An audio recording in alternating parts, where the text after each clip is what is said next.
What if the most dangerous crisis in the world today isn't happening on your screen, but behind one that's carefully controlled, where every word is filtered, every citizen is watched, and every step is dictated by the state? What if the biggest nuclear threat in the world isn't from a superpower, but from a regime that thrives on secrecy, loyalty, and silence? Yes, I'm talking about North Korea, a land locked in isolation, shrouded in fear, and ruled by a family dynasty that values power over everything else. While the world debates over oil prices, elections, and tech innovations, a slow-burning storm is gathering inside North Korea, one that could reshape the entire balance of global power if left unchecked. North Korea's leader, Kim Jong Un, has been making bold moves in recent years. Missile launches are no longer rare. They're routine. Ballistic displays are meant not just for military practice, but for global messaging. In the last decade alone, we've seen parades flaunting what appear to be tactical nuclear warheads, submarine-launched ballistic missiles, and more. But that's only the surface.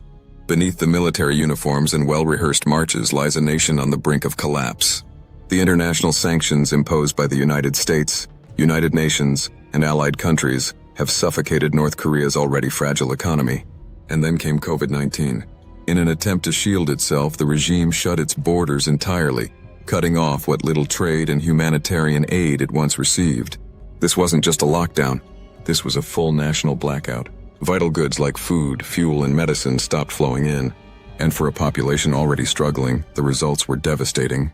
Reports of food shortages grew. Black markets, where prices skyrocket for basic necessities, became the only way to survive. Some North Koreans were left with no choice but to forage for grass and tree bark. The word hunger doesn't describe it. It's famine, slow and invisible to the outside world. And what does the regime do when the people suffer? It doesn't ease the burden. It tightens control. Propaganda floods every corner of life. Citizens are told that their suffering is noble, that their starvation is an act of patriotism, that hardship is proof of loyalty.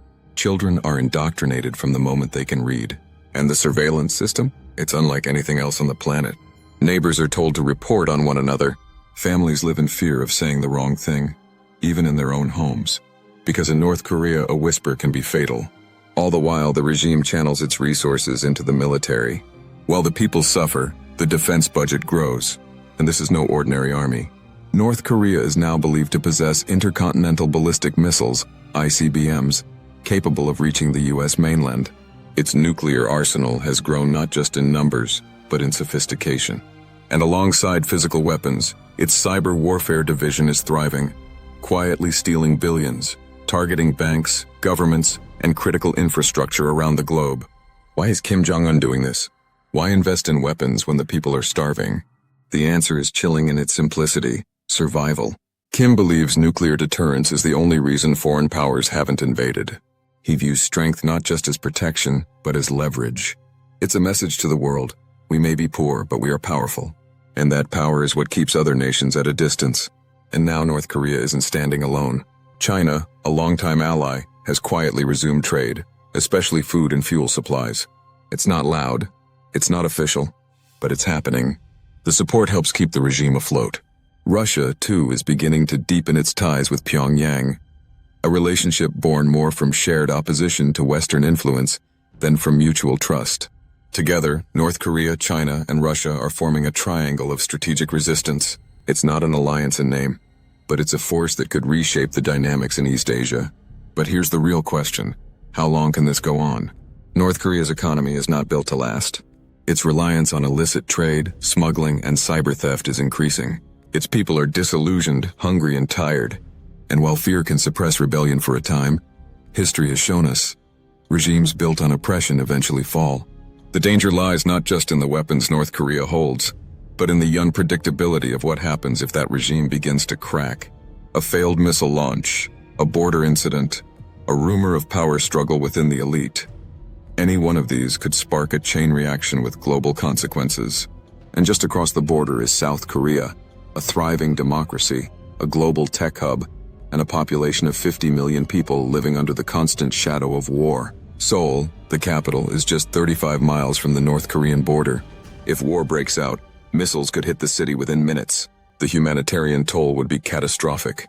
While South Korea maintains strong military defense and alliances, particularly with the United States, It also carries a deep desire for peace. Many South Koreans still dream of reunification, of reconnecting with family members separated by decades of conflict. But peace talks have repeatedly failed, and diplomacy, while hopeful, has often been used by the North as a stalling tactic, a way to gain time, extract aid, and continue its weapons development in the background. Remember the 2018 summit, when Donald Trump and Kim Jong Un shook hands in Singapore? It was historic. The world watched with cautious optimism, but behind the headlines, the core issues remained unresolved.